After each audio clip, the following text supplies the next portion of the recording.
Alhamdulillah, alhamdulillahil qawiyyi sultanuh, al-wadihi burhanuh, al-mabsuti fil wujudi karamuhu wa ihsanuh. Ashhadu an la ilaha illallah wa ashhadu anna Muhammadar Rasulullah. Allahumma salli ala sayyidina Muhammad wa ala ali sayyidina Muhammad, al-fatih lima ughliq wal khatim lima sabaq, nasiril haqqi bil haqq wal hadi ila siratikal mustaqim, wa ala alihi wa sahbihi haqqa qadrihi wa miqdarihil azim. Amma ba'du, faya ayyuhan nas, usikum wa nafsi bitaqwallah, faqad fazal muttaqun. Wa qala Allah ta'ala fil Qur'anil Karim, bismillahirrahmanirrahim, ittaqullaha haqqa tuqatih wa la tamutunna illa wa antum muslimun. Hadirin jamaah Jumat yang dimuliakan Allah Subhanahu wa taala. Sebagai khatib pada Jumat ini di Masjid Jami' Al-Faizin, saya berpesan kepada diri saya pribadi dan jamaah semua, marilah kita tingkatkan ketakwaan kita kepada Allah Subhanahu wa taala. Takwa di dalam perkataan, takwa di dalam perbuatan, dan takwa di dalam tingkah laku kita sehari-hari, sehingga tidak wafat kita melainkan dalam keadaan bertakwa. Ayyuhal ibadah rahimakumullah, Nabi kita Muhammad sallallahu alaihi wasallam pernah bersabda, ittaqillaha haitsu ma kunta wa atbi'is sayyi'atal hasanah tamhuha wa khaliqin nasa bi khuluqin hasan, rawahu Tirmidzi. Nabi besar Muhammad sallallahu alaihi wasallam bersabda, ittaqillaha haitsu ma kunta, bertakwalah kalian semua kepada Allah haitsu ma kunta, dimanapun kalian berada. Wa atbi'is sayyi'atal hasanah, ikutilah perbuatan buruk, perbuatan jelek dengan kebaikan. Tamhuha, niscaya amal soleh, perbuatan baik itu akan menghapus segala dosa dan kesalahan kita. Wa khaliqin nasa bi khuluqin hasan, dan berakhlaklah kepada manusia dengan akhlak yang baik. Nabi besar Muhammad sallallahu alaihi wasallam membuka sabdanya dengan kalimat ittaqillaha haitsu ma kunta, bertakwalah kepada Allah, takutlah kepada Allah haitsu ma kunta, dimanapun engkau berada. Apa itu takwa? Sayyidina Ali bin Abi Thalib berkata, at-taqwa al-khauf minal jalil wa amalun bitanzil wal isti'dadu liyaumir rahil. Takwa adalah al-khauf minal jalil, rasa takut kepada Allah Subhanahu wa taala. Wa amalun bitanzil, mengerjakan, mengamalkan semua yang diturunkan oleh Allah, menjalankan perintah-perintahnya dan menjauhi larangan-larangannya. Wa amalun bitanzil, dan beramal untuk persiapan hari kembali nanti. Ketika kita pulang kampung, maka kita persiapkan bekal selama 1 tahun. 1 tahun kita bekerja, 1 tahun kita berusaha. Kemudian untuk apa? Untuk bekal pulang kampung. Ada juga jamaah haji yang menunggu haji belasan tahun, puluhan tahun. Dia mengumpulkan uang selama di negeri orang selama 43 hari, selama sebulan dia kumpulkan bertahun-tahun, belasan tahun. Agar apa? Agar tidak susah di negeri orang. Demikian pula takwa, wa amalum bitanzil, hendaknya kita beramal soleh. kita berbekal, kita ibadah untuk hari kembali nanti di akhirat. Bukan sebulan 2 bulan, bukan setahun 2 tahun, akan tapi terus menerus selama-lamanya kita di akhirat. Maka dari itu bekal kita harus lebih banyak lagi. Ayo ibadah rahimakumullah. Ada juga seseorang ulama yang menggambarkan takwa adalah seandainya engkau berada di suatu jalan yang dipenuhi dengan pecahan kaca dan duri-duri, yang mana pecahan kaca tersebut apabila kita injak bisa merobek sepatu atau sendal kita. Bagaimana kiranya kita melewati jalan tersebut? Tentunya ketika kita melewati jalan banyak pecahan kaca dan duri, tentu kita akan berjalan dengan sangat hati-hati, mencari yang tidak ada pecahan kaca dan durinya, agar kaki kita tidak terluka. Demikianlah hidup di dunia, hati-hati, jangan sampai terjatuh pada larangan-larangan Allah Subhanahu wa ta'ala. Hadirin jamaah Jumat yang dimuliakan Allah, Nabi besar Muhammad berpesan, ittaqillaha haitsuma kunta. Bertakwalah kepada Allah, terus menerus jalankan perintah-perintahnya dan jauhi larangan-larangannya. Haitsuma kunta, dimanapun kau berada, baik ketika sendiri maupun di hadapan orang ramai, baik di negeri sendiri maupun di negeri orang, baik di rumah maupun di luar rumah, baik ketika sukses, ketika jaya maupun ketika susah, baik ketika gembira maupun ketika sedih, baik di hadapan orang yang dikenal maupun di hadapan orang yang tidak dikenal. Hendaknya selalu takut kepada Allah, selalu jalankan perintah Allah, selalu jauhi larangan-larangan Allah. Haitsuma kunta, dimanapun kita berada, dalam keadaan apapun, jangan pernah tinggalkan perintah Allah dan jangan pernah kerjakan larangan-larangan Allah.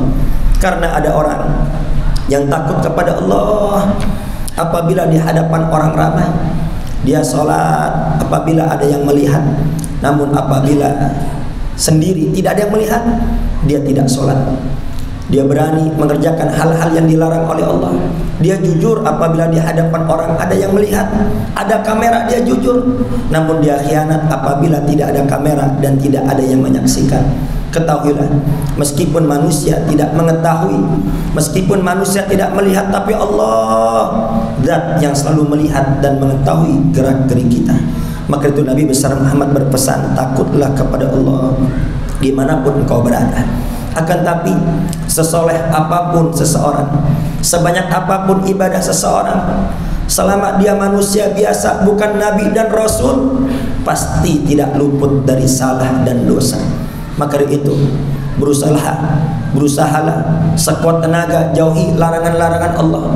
Akan tapi terkadang kita kalah dengan setan, terkadang kita kalah dengan hawa nafsu kita. Kita terjatuh dalam kesalahan, kita terjatuh dalam perbuatan dosa, dan terkadang kita tinggalkan kewajiban-kewajiban dari Allah.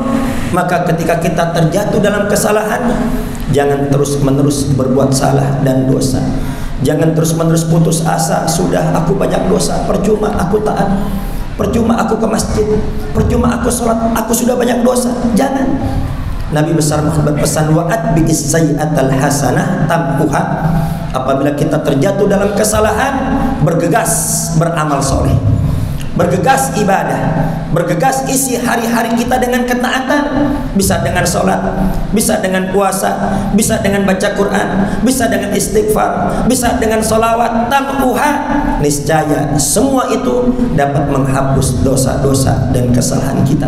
Sebagaimana apabila kita berangkat Jumat, kemudian ternyata di jalan kita terjatuh, terpleset, terjatuh dalam kubangan, baju kita kotor, badan kita kotor, jangan terus-menerus berada di kubangan. Sudah, aku percuma, aku sudah jatuh, aku di sini saja. Jangan, bangkit, bangun, pulang ke rumah, mandi, ganti pakaian, kembali berangkat ke masjid. Demikianlah apabila kita terjatuh dalam kesalahan, jangan putus asa. segera bertobat kepada Allah, segera kembali kepada Allah, segera ke masjid, kerjakan sholat, baca Al-Quran, tamhuha, niscaya itu semua dosa-dosa kita akan dihapus oleh Allah Subhanahu wa ta'ala.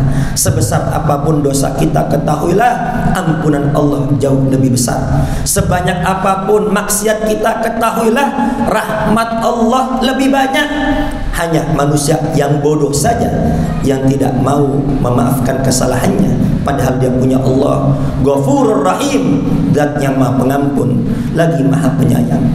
Dan Nabi besar Muhammad sallallahu alaihi wasallam menutup hadisnya, wa khaliqin nasa bi khuluqin hasan, dan berakhlaklah kepada manusia dengan akhlak yang baik, bergaul dengan baik, bergaul dengan penuh kasih sayang. Jangan saling mendolimi, jangan saling menyakiti, jangan saling merugikan. Nabi besar Muhammad bersabda, la tahasadu wa la tabaghadu wa la taba'adu wa kunu ibadallahi ikhwana. La tahasadu, jangan saling hasud, wa la tanajasu, jangan saling menjatuhkan, wa la tabaghadu, jangan saling membenci, wala tadabaru, jangan saling bermusuhan, wa kunu ibadallahi ikhwana, jadilah hamba-hamba Allah yang bersaudara.